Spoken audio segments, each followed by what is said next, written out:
We will discuss this topic in more detail with our guest. Pavel Latushko, Deputy Head of the United Transitional Cabinet of Belarus, Head of the NAU. Hello, welcome.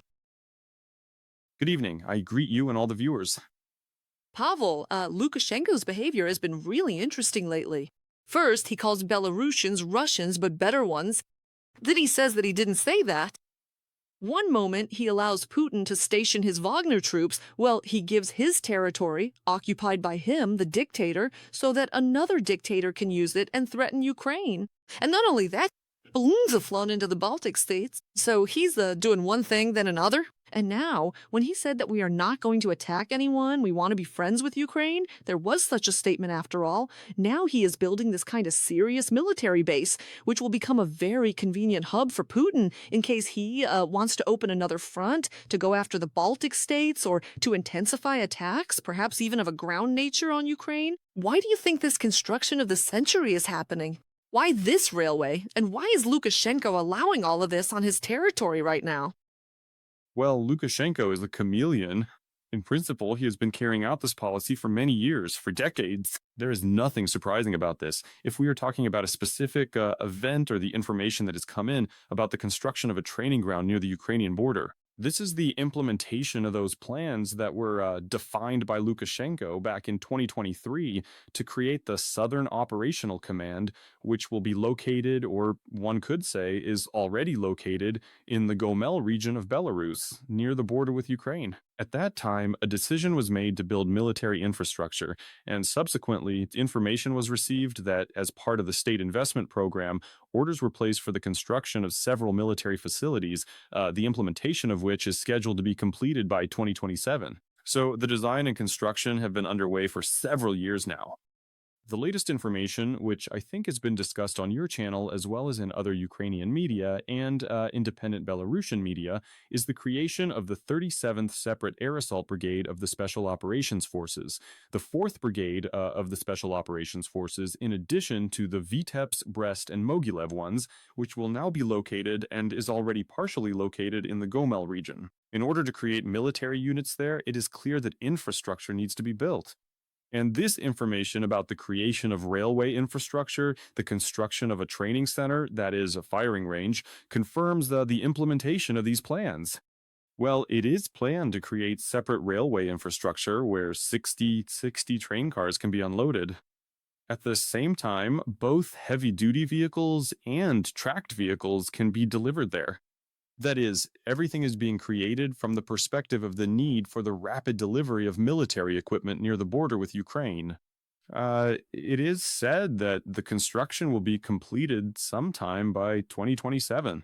Lukashenko is systematically preparing for war, but this does not mean, of course, I do not want to justify him here in any way. I obviously consider him absolutely a criminal who committed the crime of aggression against Ukraine and a number of others responsible for what he has done in relation to Ukraine and the Ukrainian people. But he would not want to enter the hot phase of the war. He understands that this is directly linked to his continued stay in power in Belarus, because Belarusian society is mostly pacifist. They would not want the Belarusian armed forces or Belarus itself to be dragged into a real hot armed conflict. But Lukashenko understands that he is on Putin's hook. Who is to blame for this? It is solely Lukashenko's fault, who, throughout his 32 years in power, has defined one single priority in foreign policy. That is the Russian Federation. Subsequently, having lost the election in 2020 by a landslide and falsifying it again in 2025, he fell into complete dependence on Putin.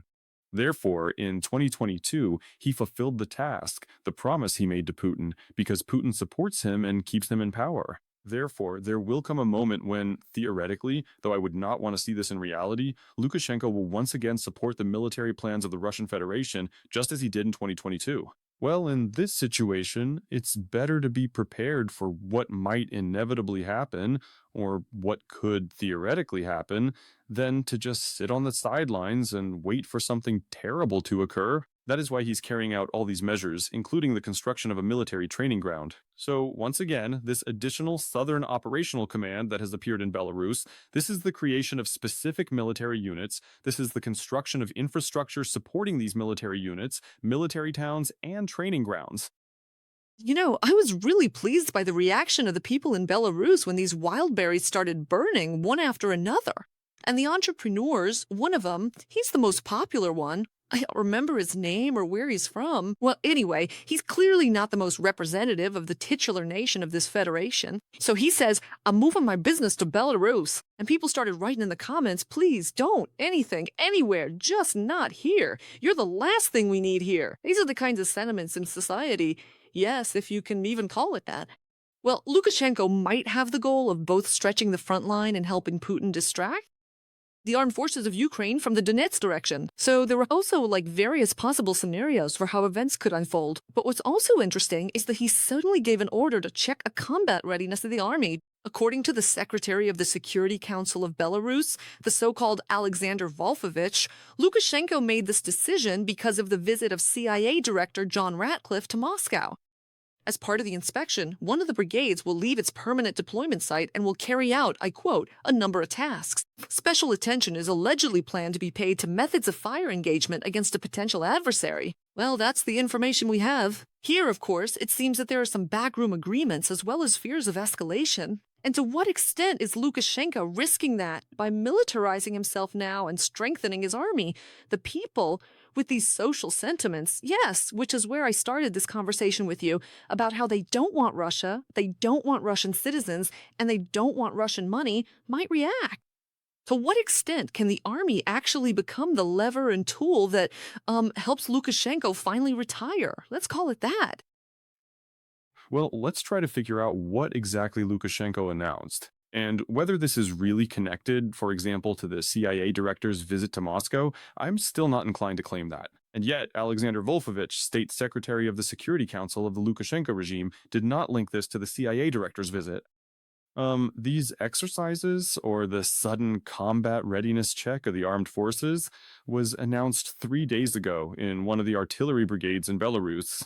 Wolfowitz commented on this by saying that yes, they will now be conducting such unscheduled inspections in order to see how military leadership is being carried out by the Ministry of Defense and the General Staff of the Armed Forces of Belarus over combat units on the territory of Belarus. I assume that this will not be a one-off case, not a single instance, so it did, after all, take place 3 days ago. This is in contrast to what took place in January. Let's not forget that Lukashenko has been conducting military exercises since the very beginning of the year. This includes January to March, a snap combat readiness inspection, a check of the combat use of nuclear weapons, and constant checks of territorial defense.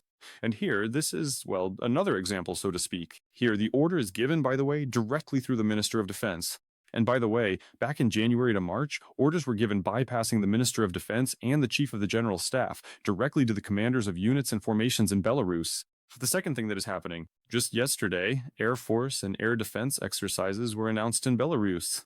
And by the way, these exercises are aimed at repelling possible air attacks on military facilities and military units on the territory of Belarus. I assume that we are talking about possible drone attacks. These exercises will run until September 10th and will consist of 2 parts. First on the territory of Belarus, and subsequently at the Ashaluk training ground in the Russian Federation with the combat use of air defense systems by Belarusian military personnel. And a third thing that is happening? On August 25th, comprehensive command staff exercises of the Belarusian Ministry of Internal Affairs began in the Minsk region. That is, they are effectively training on how the Ministry of Internal Affairs will operate under conditions of a possible declaration of martial law. On August 25th to 26th, the Ministry of Defense announced territorial troop exercises in 2 regions. Yesterday, they took place in the Minsk region. Today, they are taking place in the Grodno region. It is about checking how people's militia units are formed and how they react in conditions of combat events on the territory of Belarus. Moving on.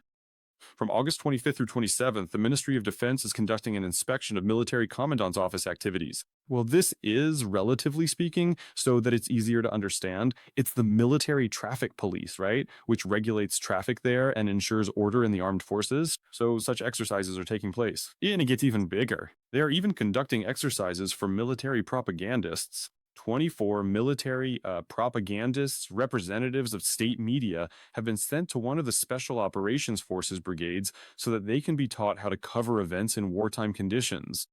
But I'm not stopping there. Next, In the Minsk region today, command staff exercises on dispersing demonstrations took place. That is, Lukashenko assumes that if martial law or military actions occur in Belarus, then it is possible, and one cannot rule it out, that there will be protests among the people. Today, they were demonstrating how they will suppress these mass protests. They were even building little towns there. In Sitovici, for example, a new training ground is being built for the Kimorvka, which we were just talking about, yes, just now. This is already the creation of infrastructure.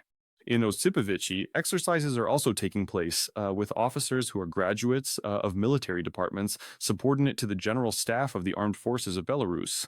So you can imagine that right now, these days, comprehensive measures are underway to ensure the military readiness of the armed forces of Belarus, the territorial defense forces, and the Ministry of Internal Affairs of Belarus for the development of some, well, unpleasant events. So this includes increasing combat readiness, its territorial defense, and at the same time, it's the Ministry of Internal Affairs system, how it suppresses protests. So these are comprehensive measures. Lukashenko is, of course, preparing for war, but I don't want to raise panic here and say that he would want this war. Once again, I'm saying he is not interested in war because it would create a threat to his continued stay in power. But he understands that at some point, Putin might use levers of influence, pressure him, and then, well, it's better, as they say, to be prepared. Perhaps this is, among other things, an intimidation measure, like showing, look, Ukraine, I'm preparing for something here, showing the West, among others, that I, let's say, have a certain amount of strength. So it's a kind of psyop. I wouldn't rule out that this is also a fairly big question, and we often ask it, where do such resources come from? Who is financing this? I can assume that the funding for all these military activities and exercises, at least since the beginning of this year, is being carried out not only by the budget of the Republic of Belarus, which has grown fivefold over the last 4 years, the military budget has grown, but also by the Russian Federation. And we see that Putin is trying to carry out mobilization. And these battalions that he is assembling, they're conducting recruitment in Africa. By the way, I was listening to an interview today where a prisoner was talking about how he had 2.3 million in his account, but the money, once it hits the account, it just disappears right away as soon as they're sent on an assault. So what's the logic there, right? Meaning a person goes on an assault, they won't need the money anymore because the commanders have no intention of bringing this combat unit back to base and losing money. That's the kind of business, yes, that the Russian Federation has with these mercenaries. Recruitment's happening in Belarus. How successful are the Russians at luring in? Unfortunately, yes. I can confirm this information. During our stay in Kyiv, when we met with the President of Ukraine and the Minister of Foreign Affairs, we had a meeting at the coordination headquarters. And then, at that time, in May, we received information that 2,871 mercenaries, citizens of Belarus, had signed contracts with the armed forces of the Russian Federation. 440 had already died at that time, 86 were missing in action, and 22 had been taken prisoner by Ukraine. And then, while speaking with one of the prisoners of war, a citizen of Belarus, I asked him a question. How exactly did you sign up for the armed forces of Ukraine? Where did you find this information? He said that he received this information on a Belarusian website. Subsequently, he approached the military enlistment office in Belarus, and the military enlistment office was aware that he had gone to the Russian Federation and signed a contract. So this is an example of the fact that at the level of the Ministry of Defense and the general staff, they are absolutely aware. Well, if people like that come to the military enlistment office, they are going as recruits into the armed forces of the Russian Federation. But it gets even better. Just a couple of weeks ago, a website called zeshitnik.by appeared in Belarus. By is the national domain, which is controlled by the Operational Analytical Center of the President of the Republic of Belarus, yes, Lukashenko. So this is a security agency that is personally subordinate to Lukashenko. No one can get a national domain without the consent of the Operational Analytical Center. This means the OAC, for short, gave its consent for this. This means the Belarusian special services were absolutely aware that on such a portal, citizens of Belarus could receive information on how to go to Belarus as mercenaries. This is yet another scheme. The third scheme that works is when people just go to work in the Russian Federation. They are offered jobs as security guards. They are offered work at a construction site. Subsequently, they arrive. We have several examples where Belarusian citizens sign contracts without looking, and as a result, they end up in the armed forces of the Russian Federation and make efforts to get out of it. And that is impossible. Some, this is another case, are bought through Russian citizenship. Well, I'll get myself a Russian passport, maybe I'll get some additional benefits. When you become a citizen of the Russian Federation, it already means that you can be mobilized into the armed forces of the Russian Federation and also end up in the war in these meat grinder assaults. Therefore, this is a very important problem. As of May, we were talking about 2,870 people. Unfortunately, this number is growing, and it is very important to convey this to Belarusians through the mass media. First of all, I don't understand. As a Belarusian politician, why you would even want to participate in this aggression when we have no grievances against Ukraine or the Ukrainian people, knowing that this is a criminal offense under the criminal code of Belarus. By the way, aiding and abetting mercenary activities is also a crime. So the leadership of the Operational Analytical Center and the Ministry of Defense, the ministers and chiefs of the general staff, are effectively committing a criminal offense. The very fact of getting into a contract, yes, or signing a contract, is already your own personal criminal offense. That carries a penalty of 7 to 10 years of imprisonment. So I don't understand why you are doing this. And on the other hand, it turns out that people, well, sometimes due to a lack of information, or maybe, I apologize to the viewers, due to simple naivety, end up in such situations. That is why it is important for us to talk about this, to inform people. Do not do this. It is pointless. You will simply return to Belarus, in coffins, yes. And as a result, by the way, usually no one will get any money either. Well, it's not about money at all, but about the prestige of a nation. Well, on the other hand, we have Belarusian heroes who are fighting in the Kalinowski Regiment and in other units of the armed forces of Ukraine, whom we bow down to. They are truly heroes because they are fighting a just cause. They are justly participating on the side of Ukraine because Ukraine is defending its territory from an aggressor who has violated international law. We are immensely grateful to our defenders from Belarus. Actually, we still have literally 1 minute of airtime left. I can't help but ask you about August 24th, when the Belarusian dictator Lukashenko decided to congratulate the people of Ukraine on Independence Day. He suddenly declared, saying that the historical destinies of the Belarusian and Ukrainian peoples are closely intertwined. However, he made no mention of the fact that he has been helping Putin wage a full-scale war against Ukraine for over 4 years. He voiced a prediction, saying that despite geopolitical upheavals, that's what he calls it, the future generation of Belarusians and Ukrainians will preserve eternal friendly and kinship ties. You know, when I see and hear all of this, well, is it an outright mockery, or is it an attempt to shift the sanctions off himself a little bit? What do you think that was? As absolutely reasonable people, I think we can agree this is the cynicism, baseness, and lies of this criminal who committed the crime of aggression against Ukraine by deciding to provide the territory of Belarus for Russian aggression against Ukraine. For this, he must be held accountable in a special tribunal, held accountable for the aggression against Ukraine. It's surprising that he is congratulating the Ukrainian people, but why is he doing it? Because he doesn't congratulate the leaders of countries that haven't recognized him. Although I would have liked to see how he would have congratulated Zelensky. Zelensky probably would have told him off, and I don't know, maybe even told him to shove it, as they say, and responded very harshly to such a congratulation. Well, Lukashenko, yes, he is a criminal, but he is playing to his domestic audience in Belarus. A part of society doesn't have access to objective information, after all. And he says, look at how peace-loving I am. I am for peace, after all. The second point is that this address will be translated into foreign languages and sent to foreign capitals. So look, I'm so kind. I want to be a mediator again. I'm for peace, after all. But on that same day, I'm finishing up now, he met with the governor of the Arkhangelsk region of the Russian Federation. And do you know what he said? He told him, we have to be on the front lines together with Russia. In other words, he disavowed that congratulatory message to the Ukrainian people. He confirmed that he is on the front lines together with Russia. That is cynicism and that is vile. Yes,